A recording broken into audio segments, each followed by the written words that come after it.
Hello, everybody, and welcome back to FYI with Crystal. I'm so thrilled, to be here today. It always gives me so much joy every time I have to come here and share a tip or two with you guys, my ardent followers and listeners. So, you know how they talk about evolving in life? Life is always happening. People are always evolving, people are always changing, and change is always going to remain a constant thing in nature. Well, I'm going to be talking about certain things that you should be able to know and certain things that you should be able to do. Because you know what? Life is always just going to be life. And you find out that if you don't know certain things, you just pass away with time. And at the end of the day, you miss out on having certain experiences, that you ought to have naturally been able to have. Now, one of the things that you should be able to do, you must be able to do, is to be able to drive a manual transmission car. You know how they say, like, driver's stick?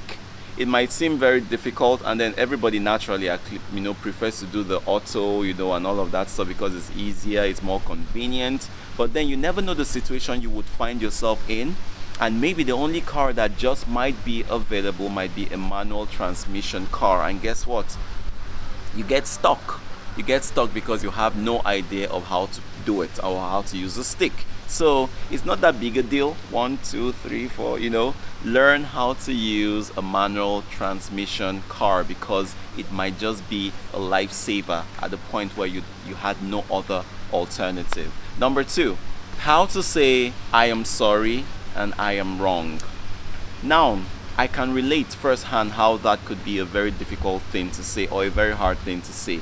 I know it could be tough sometimes, but we need to, be able to say, I'm sorry and I was wrong. Overall, it makes you a better person. It makes you a better human being. People would look at you and know that, okay, this person is humble. This person can be spoken to. This person at least acknowledges the fact that he messed up and he can actually apologize. Trust me, it doesn't take away anything from you. As a man, it doesn't take away from your masculinity. As a lady, it doesn't take away from your pride and from your prowess. It just makes you an overall, all-round better person. Okay? Number 3, learn how to change a tire. It's as simple as that. This is not about gender. It's not about whether you're a guy or whether you're a girl. I know, okay, ladies might not want to be able to do that, but at least have the knowledge. I was shocked when I saw somebody who was like my age and he did not know how to change a tire. Now, you might have all the servants in the world, but you might get caught up in a situation where there is nobody else to help you, and you really do need to change a tire, and then you don't know how to change a tire.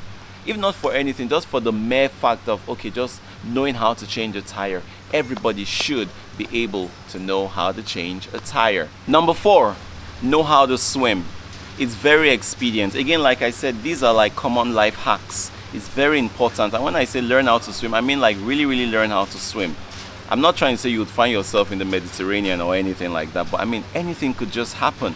You might have to maybe dive into a pool to save a life or something. So it's very expedient that in your lifetime, you're able to learn how to swim. Number 5, we need to be able to learn how to have conversations with people of various ages. Some people don't know how to talk to children. Anybody you're talking to, you have to have the innate ability to be able to bring yourself down to their levels, right? Like right now, if I want to talk to like a 3-year-old, a 2-year-old, someone that much younger, I bring myself down to his level. You have to be able to smile more. You have to be able to laugh more. You have to be able to be, to touch them a bit more, because those are all things that they respond better to. You have to, you just have to be happy, because happiness basically draws them in. But then if I'm talking to a more mature person, I know I have to be able to maintain eye contact. I have to be able to be firm with my handshake. So basically you just need to know how to be an all-rounder. Communication is a key that everybody must never get wrong, because it is literally everything. So whether you're talking to a 2-year-old, a 40-year-old, or a 60-year-old, be able to bring yourself down to their level at any particular juncture. Number 6, how to give CPR. Now, let me tell you a little bit about research, that's done on CPR. People who maybe have heart attacks and all of that stuff. Most of the time, more often than not, it happens in the confines of their homes. Meaning that it might just be somebody that you're close to at that particular point in time, so it's very important to know how to do the resuscitation.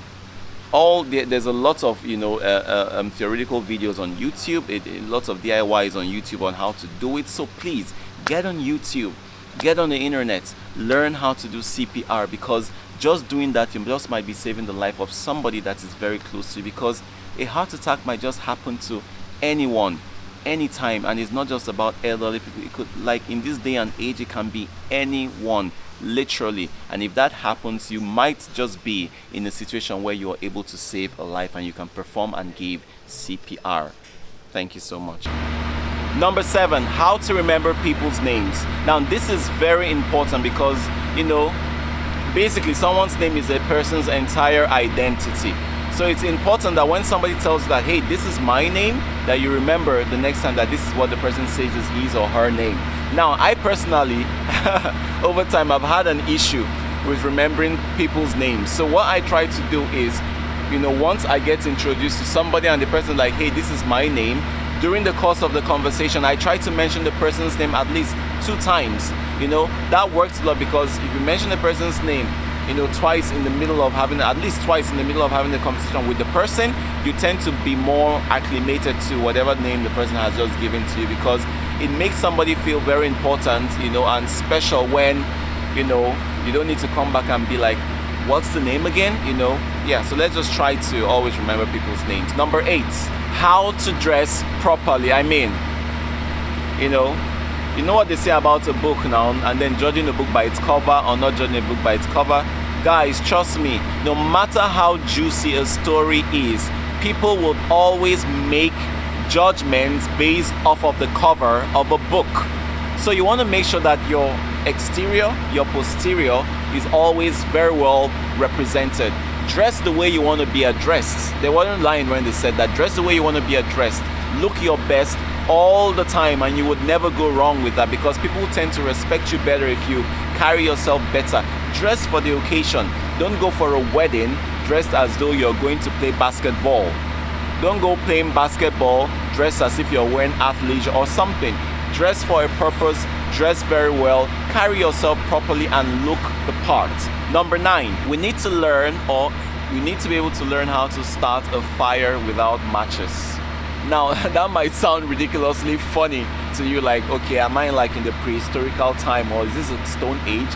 Like, this is not the Flintstones or something. I totally understand. But then again, life hacks.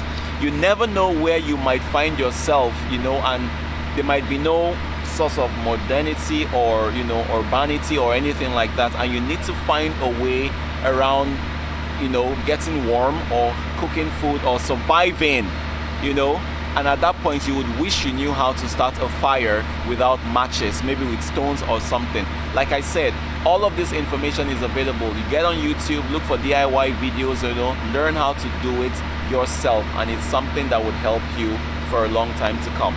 Finally, this might also sound very funny, but it's important we learn how to properly boil and cook an egg.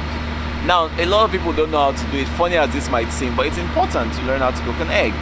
First of all, after you drop the egg in water, right, and it's cooking, your egg, you start to count for 5 minutes after your egg starts boiling in the boiling water. Give it 5 to 6 minutes and your egg would be hard and ready for you to consume, right? You only let it cook for less amount of time if you don't want it to become hard.